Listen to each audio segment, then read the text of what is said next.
Hi everyone, welcome to this video. This is an interview with Maneli Jamal, who's in Toronto right now. He's a fingerstyle guitarist, and well, I guess you could say you're a professional performer, right? How many years have you been doing this, Maneli? Probably since 2006, so close to 15, yeah, year, 16 years. Yeah, I can do math. Wow, so full time basically? Full time, yeah. Full time now for sure. I mean, when I first started out, I was working at a copy center, doing some restaurants gigs and stuff like that. Right. Before I kind of took over, I guess I could say I was doing it professionally, maybe about 10, 11 years or so, I'd say. Okay. And Yeah. what led you into this kind of a career? Both of my parents are actually musicians and artists. That's my dad's painting. So I grew up with a very heavily artistic influence around me. And I'm also the youngest of four boys.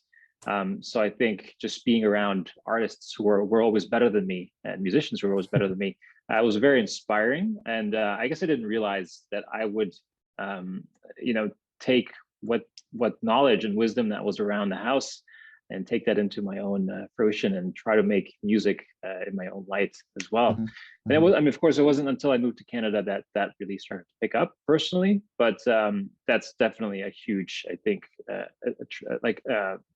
tribute to me being a professional musician right now. Mhm. Now, Yeah. I'm curious, how did you end up sort of zeroing in on solo performance, fingerstyle guitar? What was it about? I mean, you probably started playing guitar before, like when did you start playing guitar? Yeah, so I was 16 years old. I was started with metal music, metal and punk, the classic like Metallica, Iron Maiden, all that stuff. And then went into punk and emo, and eventually went to blues guitar because I was living in Austin, Texas at the time. So blues was very, very big then, especially Stevie Ray Vaughan and Eric Johnson.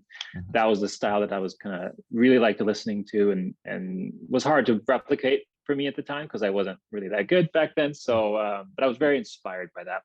So yeah, 16 years. And as far as zeroing in on like fingerstyle guitar, that probably didn't come until me having just gone through a whole bunch of genres. So at that point, I was already, I think, 18 years old, already in Canada, because we immigrated here. And then I think I saw a video of Don Ross playing with a thumb pick, and I was just blown away that what he could do with one guitar. And that thumb pick idea just kind of stuck with me. I took that from him, and thankfully it never really left. So because I was really heavy into picking, punk and metal music typically is a lot of pick use, plectrum use. So I didn't want to lose that. So when I went to fingerstyle, I wanted to make sure that I could have a tool that allows me to do fast picking and technical, sweeping and stuff like that, while also having the fingers free to do fingerstyle at the same time. So that's kind of the best of both worlds. Okay, so Yeah. you do that all the time now? You always have a thumb pick, or is that just most of the time? I would say most of the time. Yeah, I think right now I'm definitely liking just the regular thumb and with nails on my right hand because I have acrylic gel on my nails. Mhm. So I think I'm liking that sound, especially on nylon guitar. So I've been doing a lot more nylon guitar work, which I really like, the soft, sort of more feminine sound of the instrument, which has been great. And that's just kind of me tapping into something that's different than the whole technical, trying to make one guitar sound like as many instruments as possible thing, which I was really into because I mean, right now I'm definitely more, I think, melodic focused and more mood focused rather than technical virtuoso type style of playing. Right, right. So that I'm sure evolved over time, your own style of composition. You mentioned Don Ross. I'm familiar with Don. I saw him, I met him and I saw him perform at the Canadian Guitar Festival near Kingston, Ontario. Have you ever Yeah, been to that festival? yeah, I played there a couple of times Oh, actually. awesome. Yeah, Yeah, yeah, it's great. really good. So It's, the I mean, with those festivals, I feel like because it's just fingerstyle. So it's like if you're not a fingerstyle fanatic, you can get bored pretty quickly, I think. But other than that, it's just a blast for us artists, especially because we get to hang out with each other. And yeah, there's a judged event at the very end of it, right? Like a competition, Mhm, which we were all a part of. Yeah. mhm, mhm. Now, how many, I've been to your website. I'm going to put a link below the video when I upload this. And You have a website. I noticed browsing through. You've got quite a few recordings. You have you offer one-on-one lessons through Zoom or whatever, I'm assuming. And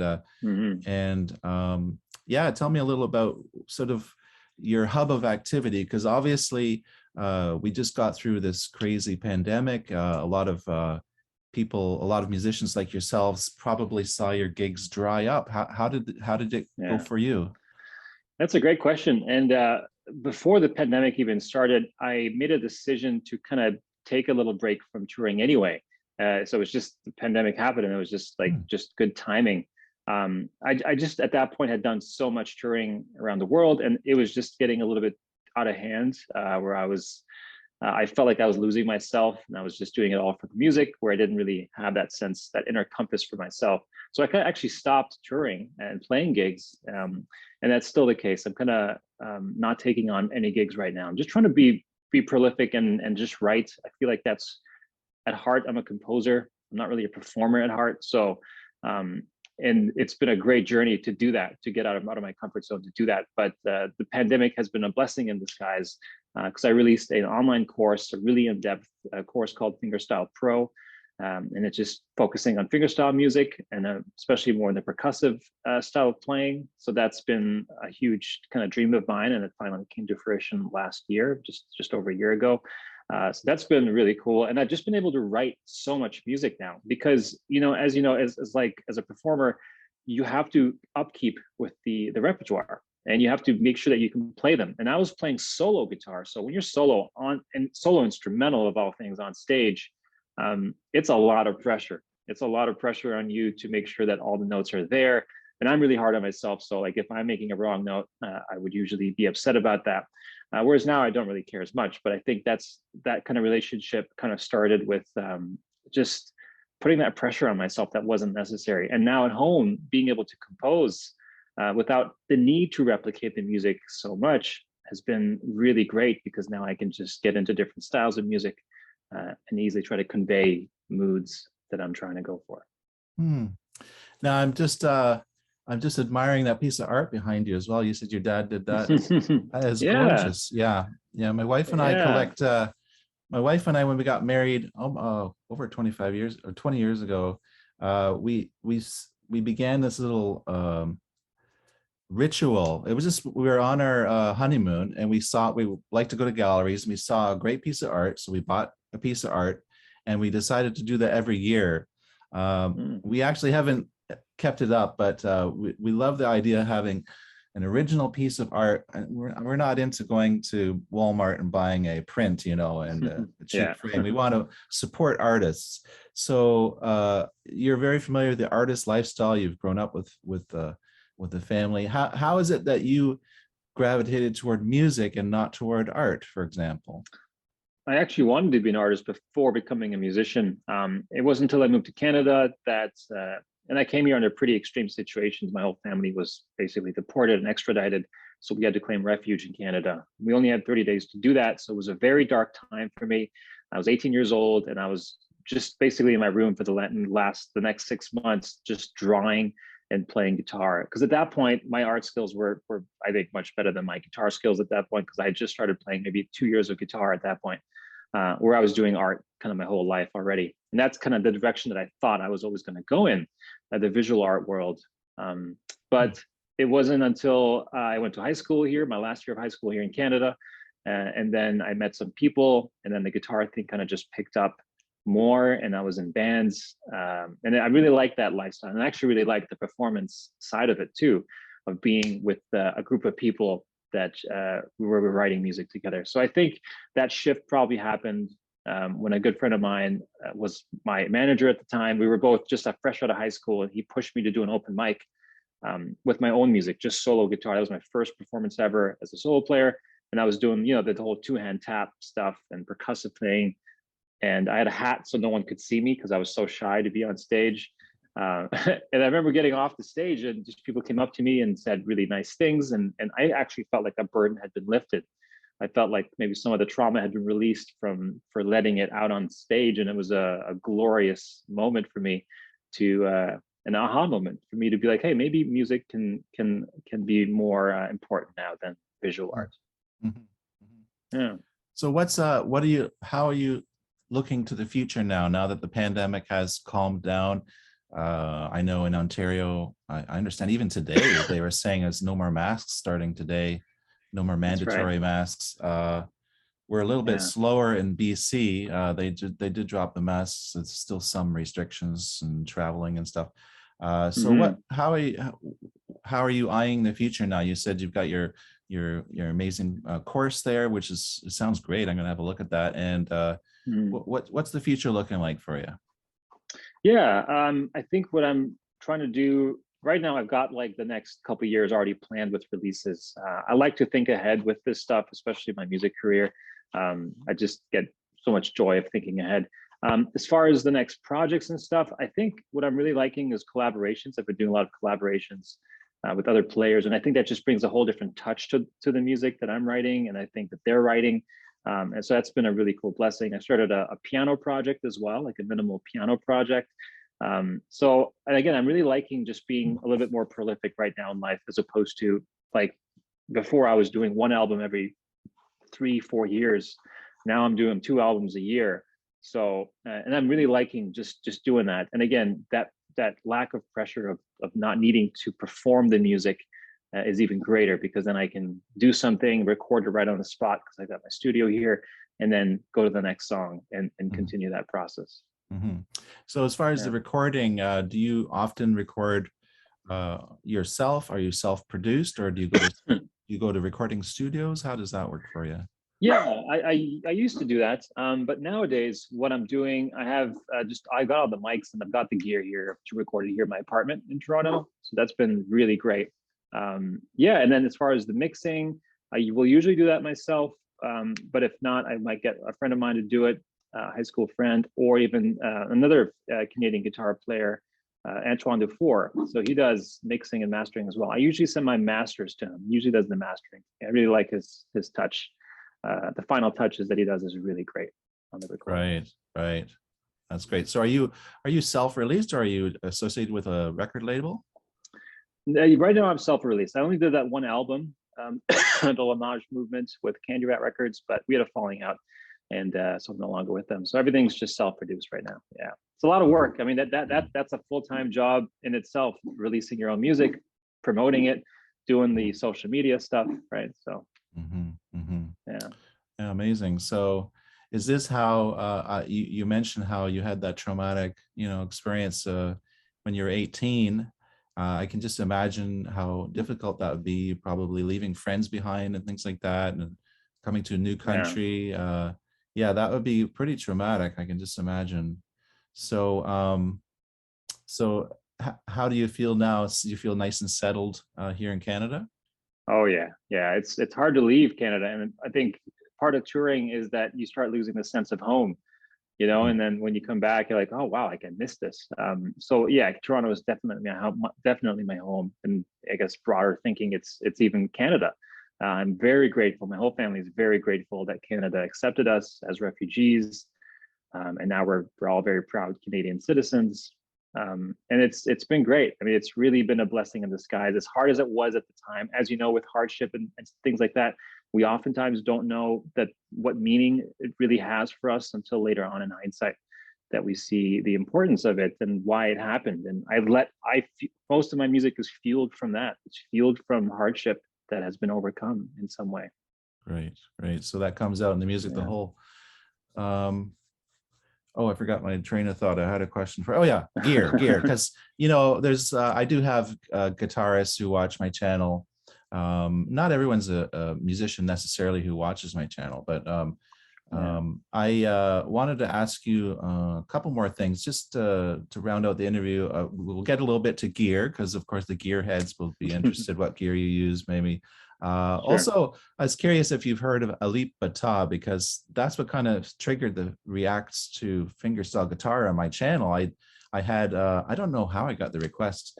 Someone requested me to react to this fingerstyle guitarist, and I used to do some fingerstyle guitar in the late 90s. I've been playing guitar most of my life, And Oh, I went cool. through a phase and I learned about Don Ross, all these guitarists, and I was really into Yeah. fingerstyle composing and alternate, detuning the guitar. I mean, that's part of it. Do you find that you just detune into some wacky tuning and just write a song in that tuning? Usually, yes, in the past. That's definitely how a lot of my songs came out to be. That open C voicing, the CGCC is actually from a Don Ross song.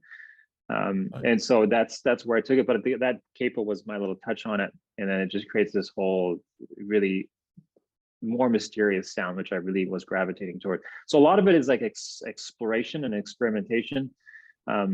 It doesn't help. I mean, it doesn't hurt when again, when there is hardship and there's difficulties in life, that I kind of like to channel that through the guitar, and that exploration is a way for me to deal with some of the hardship as well, actually, because it's like the canvas, right? That's the canvas, and then you're now deciding to choose how you paint over that canvas with the notes that you're deciding and the harmony and stuff like that.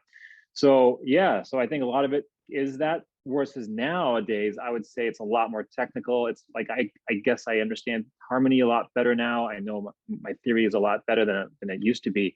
So it's hard not to go into theory land, because when you start playing, you start to realize, oh, that's the minor six of this, and then you start to overthink it. And so, sometimes I'll just smoke a joint or something, and just to relax myself, that really helps to detach from the theory and just go more into an intuitive sense, into what the song is all about, and writing that way. Excellent. Now, it's always instrumental, right? You're not do you ever sing? No, it's all Okay. instrumental. Yeah. Okay. And do you ever intend to get into partnering with a band at some point, or are you focusing on just being solo?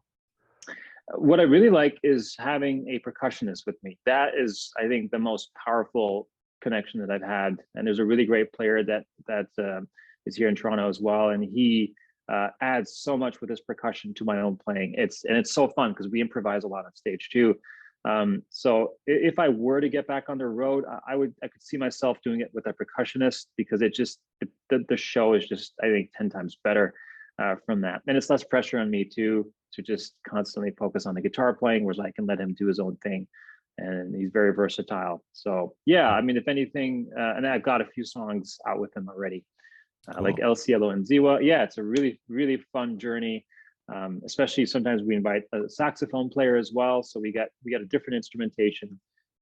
I love guitar music and all, but I think having out non-guitar instruments it just aids the guitar a little bit more, and it makes it more musical. It makes it a little bit more musical rather than just guitar focused. Right. That sounds really intriguing. Yeah. So Yeah. have you been influenced at all? Like myself personally, you mentioned you play some nylon string. I Yeah. found when I had a nylon string, I got into playing kind of classical style, but then I kind of heard some Latin jazz, and I started learning Mm. some more chords into the Latin jazz. Does that influence you at all? You mentioned a percussionist. What kind of percussion would he be playing? Yeah, so it'd be like a hybrid. It'd be like cajon with the snare, with all the basically like a full kit, but instead of him just sitting on himself, he's got extra, whistles and things like this, and of course the Okay. cajon adds that like flamenco touch. As Yeah. far as Yeah. Latin jazz, I'm not too familiar too much with artists or bands, but I guess the sound, yeah, I would say Yeah. I Yeah. could definitely be influenced by that. Yeah. Yeah, cool. And so that's a good segue into the gear. If we could just talk a little about what kind of gear you use when you perform. Do you actually end up using pedals at all? Yeah. So my guitar is a Cole Clark guitar. It has a three-way pickup system, so it's basically plug and play. If the room is set up and it's tuned to, and it's nice, and the frequencies are all there, then it basically is a plug and play thing. As far as the pedals that I use, I tend to use Strymon pedals, Strymon Big Sky and the Strymon Timeline. Those are my two main pedals. And other than that, I just have a tuner pedal and also a tube screamer from Ibanez, just in case I needed to do a loop and then I want a solo on top of that. But that's it. I mean, it's a reverb and delay. Again, the guitar sounds natural enough that I don't need too much.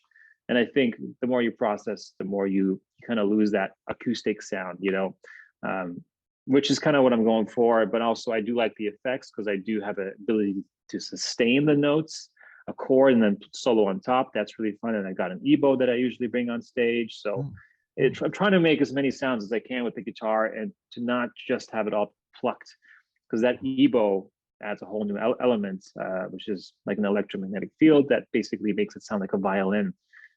So there's no attack. It's just like it's really nice, really beautiful. It's very haunting as well, especially that in conjunction with the sustain chords, the ability to sustain chords. It makes it a really immersive sound. Wow. And again, I lost my train of thought. I was so interested in what you were saying. Oh yeah, you mentioned looper. Do you use looper much? For like at home all the time. For practicing purposes, it's one of the best tools to get better as a player, because it really makes you hone in on your timing. As far as live goes, it's rare that I use a looper. I've maybe done it a handful of times. I'm still exploring that if I really want to take it to that next level with that. But honestly, I just like doing it at home. And I've got another project that's basically like a loop pedal CD that I'm working on right now. That's just loops that I'm that would be interesting. working on. What kind of what brand of looper do you use, or do you use a few? The Boss. No, I just use the Boss RC30. It's the one that has two pedals. It's really minimal. Again, I don't need the ones that have like multiple channels, which would be nice. But again, I just I like the compact size. Right. I don't like to have these just the big it kind of gets confusing. So I like to have everything in a close proximity. Right. Because I find that too, if you give yourself too many options, it's kind of, I mean, if you look back to the Beatles, they were recording on a 8-track or something. Nowadays on your laptop, you could have 160 whatever channels if you wanted. And there's so many endless, even after you've recorded something, you can reprocess it and change it. And I find that's why I like going back to my acoustic. I've got a nylon string I play mostly. I've got also a Martin steel string, but there's something really comforting and grounding about just grabbing an acoustic instrument and dealing with the quote unquote limitations of that. And obviously there really are no limitations. And I think you as an artist are, and others too, there's a lot of artists out there who are just demonstrating how there's no limit to what you can do with a simple instrument, and it's pretty marvelous. I love guitar, and I'm really glad to have interviewed you, Maneli, and appreciate you took all the time here to talk with me and the audience. And so I guess we'll wrap it up. And thanks again for your time. And my pleasure. Encourage everyone to check out the links below. Check out Maneli's Maneli Jamal's site. Get some of his CDs. Get some of his PDFs. As I guess you produce when you make a song, you make a chart it all out so you can order. For most songs, especially the more technical stuff. I do that. There's a lot of guitar heads out there who want to learn the music. So it's my way of. It's a lot of work, but it's worth it. I think once it's done, it's done. I don't have to touch it. And I think that's really wise, because when I had about an album worth of fingerstyle music, but I didn't end up recording it properly, and I kind of lost track because of the songs have all these different tunings.